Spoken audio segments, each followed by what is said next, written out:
అందరూ ఎలా ఉన్నారు? బాగున్నారా? బాగున్నానండి. ఇవాళ కూర కారం చేస్తాను. అంటే వంకాయ కూర చేసుకున్నా, దొండకాయ కూర చేసుకున్నా, దానికి మనం కూర పొడి వేస్తాం కదా. సో ఆ పోపు కారం అనేది చేస్తున్నాను. సో పల్లీలు ఎక్కువ వేసుకోవాలండి, నువ్వులు ఎక్కువ వేసుకోవాలి, ధనియాలు ఎక్కువ వేసుకోవాలి, మిరియాలు వేసుకున్నాను, జీలకర్ర వేసుకున్నాను, మెంతులు వేసుకున్నాను, ఎండుమిరపకాయలు వేసుకున్నాను. సో ఇది బాగా వేగిపోయండి. మరి ఎక్కువ వేగిపోయి అనుకోండి నల్లగా వచ్చేస్తుంది. నేను ఎప్పుడు డ్రై రోస్టే చేస్తాను, ఎందుకంటే పాడవకుండా ఉంటుంది, మనం స్టోర్ చేసుకోవడానికి వీలుగా ఉంటుంది. సో మీరు నేను చెప్పినవన్నీ ఇక్కడ చూసేశారు కదా. ధనియాలు ఎక్కువ వేసుకోవాలి.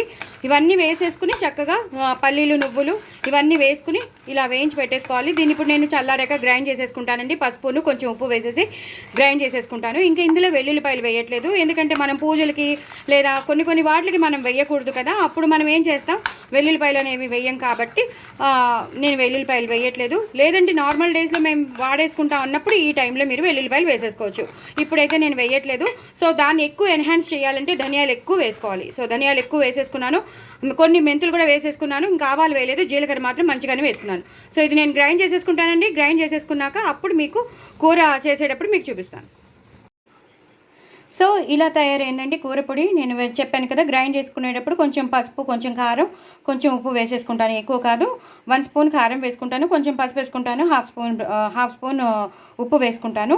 ఎందుకంటే మనం కూరలో ఎలాగో వేస్తాం కాబట్టి. ఇది ఎందుకు వేస్తామంటే ప్రిజర్వేషన్ కింద ప్రిజర్వ్గా ఉంటుంది కదా. ఎప్పుడు మనం స్టోర్ చేసి పెట్టుకుంటాం కదా, ఎక్కువ మోతాదులో చేసుకుని మనం స్టోర్ చేసి పెట్టుకుంటాం కాబట్టి అప్పుడు మరి స్టోర్ అవ్వాలంటే ఇలాంటివన్నీ ఉండాలి కదా. ఉప్పు కానీ, పసుపు కానీ, కారం కానీ సరిగ్గా ఉంటేనే పాడవకుండా ఉంటుంది. సో నేను డ్రై రోస్ట్ చేస్తాను కాబట్టి మ్యాక్సిమం అసలు పాడవదు.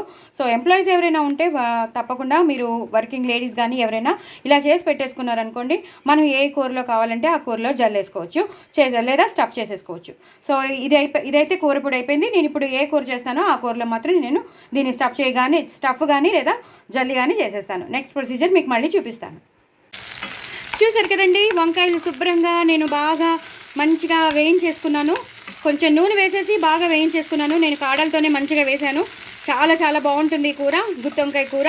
సో నేను ఇది చూడగానే నాకు అనిపించేసింది ఎలా అయినా చేయాలని. సో నేను ఇందాక మీకు పొడి చూపించాను కదా, వంకాయ పొడి.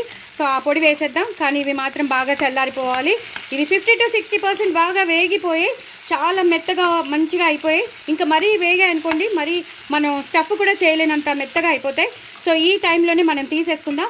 నేను దీన్ని తీసేస్తాను, ఒక ప్లేట్లోకి తీసేసి స్టఫ్ చేసేసాక నేను మళ్ళీ మీకు చూపిస్తాను. అంటే నేను స్టఫ్ చేసేసి బాండీలో వేసాక మీకు మళ్ళీ చూపిస్తాను. చూసారు కదండి, నేను అంతా స్టఫ్ చేసేసుకున్నాను. చక్కగా వంకాయలు అన్నీ ఎలా మనకి కావాలో అలా స్టఫ్ చేసేసుకున్నాను. కొంచెం నూనె పడుతుందండి, ఆ మాత్రం నూనె లేకపోతే కష్టం. సో నేనైతే ఉల్లిపాయలు వేయట్లేదు ఇవాళ, ఎందుకంటే నేను ఇవాళ నవరాత్రి కదా. సో నేను ఇవాళ వేయట్లేదు.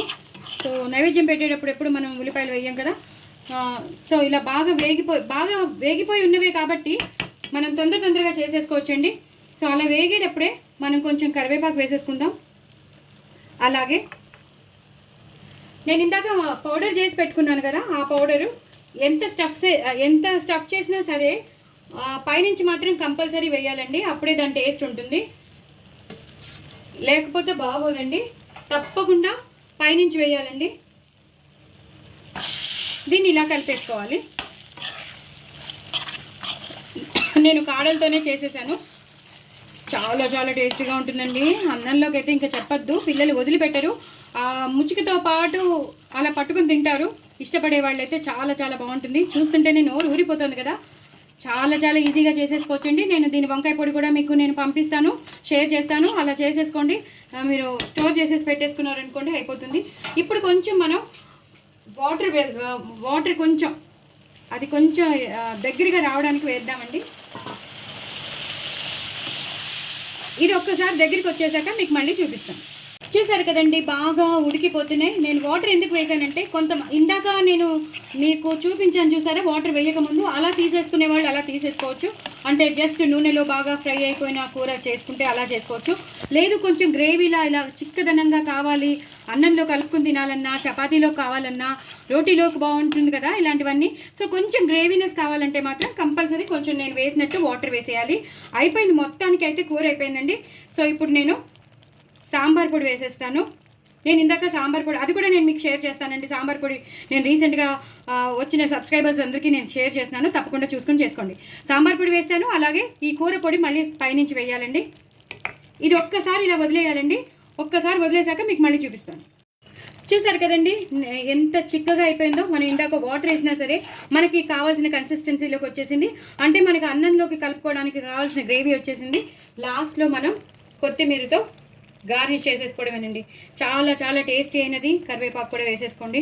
అయిపోయింది. మనం వేయవలసినవన్నీ వేసేసాను. సో కూర మాత్రం అదిరిపోతుందండి. ఇలా చక్కగా నీట్గా చాలా సింపుల్గా చాలా సాఫ్ట్గా మెల్లిగా కలుపుకోవాలి. కూర మాత్రం అదిరిపోతుంది. మీరు చేసుకోండి. ఇలా వంకాయలు ఒక్కొక్కటి తింటుంటే ఇలా పట్టుకుని తింటూ ఉంటే చూడండి, సూపర్ సూపర్ సూపర్. మరి మీరు చేసుకుంటారు కదా. నా ఛానల్ మాత్రం సబ్స్క్రైబ్ చేసుకోవడం అస్సలు మర్చిపోదు. వెరీ వెరీ టేస్టీ వంకాయ గుత్తొంకాయ కూర. బాయ్ అండి.